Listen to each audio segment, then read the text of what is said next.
البطولة الوطنية كترجع لينا من بعد توقف طويل، شهر ونص ماشي وقت قصير.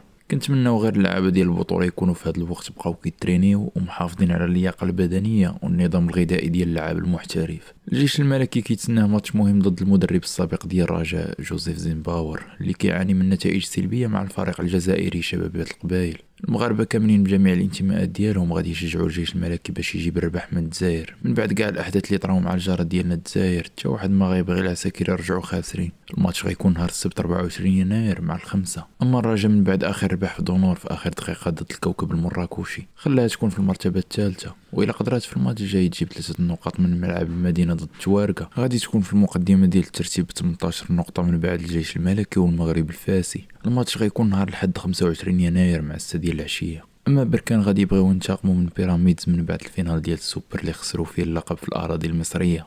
الشيبي كيتلاقى مع احسن لاعبين حاليا في البطوله، ولكن ما غيكونش حاضر معهم منير المحمدي بسبب الاصابه.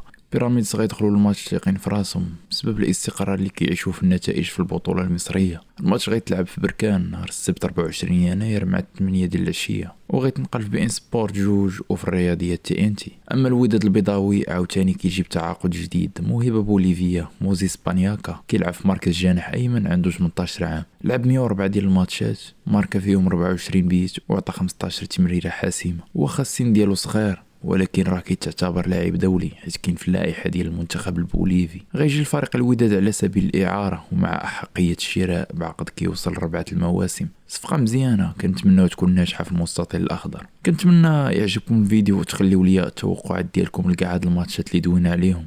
تهلاو في ريوسكم.